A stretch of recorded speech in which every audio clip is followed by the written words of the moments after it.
I planted some cucamelon seeds for the first time back on December 4th, 2024, and by Christmas Eve, I had these little sprouts. Considering how small they were, I just let them continue to grow in their seed starting pots, and by February, the vines were about 8 inches in length.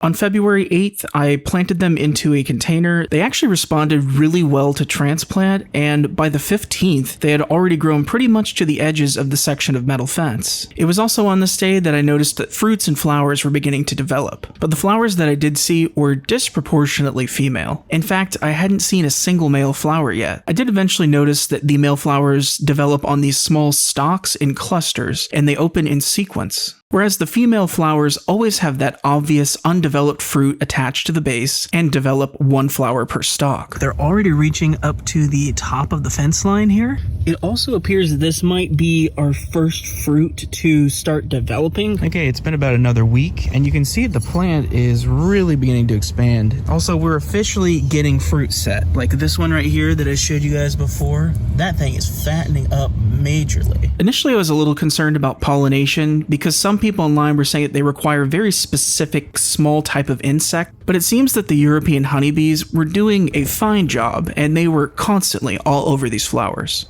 By March 6th, the plants were extremely vigorous and lush, now growing onto other areas of the fence, and they were loaded with fruit. It should be noted with these plants that you always seem to have more fruit than you think, because these leaves do a great job of hiding them in plain sight. The soil I used in this container is made 100% of wood chips that were broken down by millipedes and mushrooms in my garden. In terms of fertilization, I just did a teaspoon of bloom booster and urea pretty much once every 2 weeks, and that seemed to keep these plants very happy. But as most gardeners know, things don't usually stay perfect forever. I'm not sure if you guys can see it, but there's definitely just tiny little spots of powdery mildew. So yesterday night, I sprayed this whole plant with some copper fungicide, and hopefully we see an improvement from that.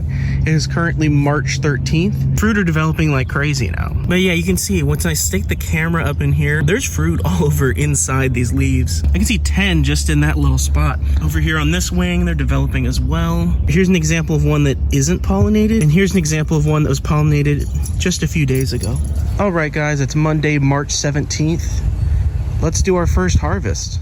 After pollination, you can harvest the cucamelons in as little as 7 to 10 days, but they can stay on the plant significantly longer. And depending on when you choose to harvest them, the flavor will actually be quite different. The younger, kind of smaller ones definitely taste the most like a normal cucumber. Now, whenever they're kind of medium size, they taste more like watermelon rind, which might not be as much to some people's taste. But when they get to their full size, when the seeds are almost mature inside and they're starting to turn white, that's when they have the highest level of that lemon flavor. Throughout spring and on into June, the plant did absolutely awesome, giving us a total of 7 small jars of pickles. So check it out, we'll probably have another jar of pickles just from this cup alone.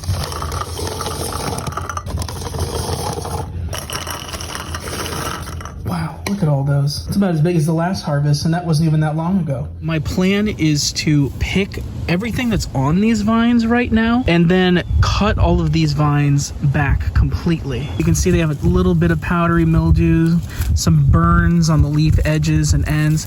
So I think I'm just gonna prune it back and then just let them regenerate and fruit all over again. Let's bite it and see the inside. Oh yeah, see, that one was just about to fall off the vine, and that is super strong and lemony. Wow. So it stands true to what I said before, that the riper they are, they get super tart. They're really good. And it's funny, some of them kind of will have this gourd shape, and I don't know if that's from poor pollination or if that's just kind of what happens sometimes. I don't know. And boom, just like that, all the vines that are on the fence have now been separated from this pot here. So we'll go ahead and remove all these vines and pick the rest of the fruit. And into the bucket. After cutting the vines back, they grew vigorously and produced yet another set of fruit.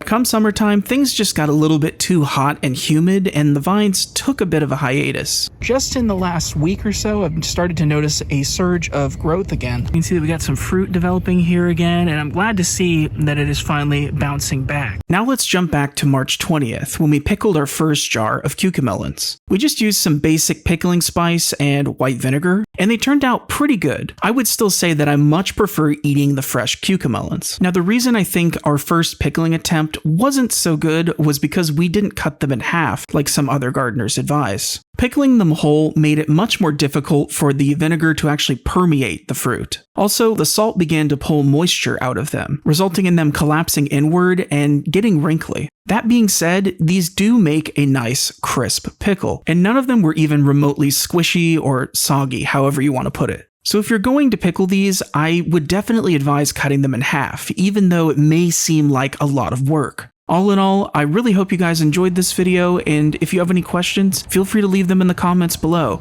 And happy growing!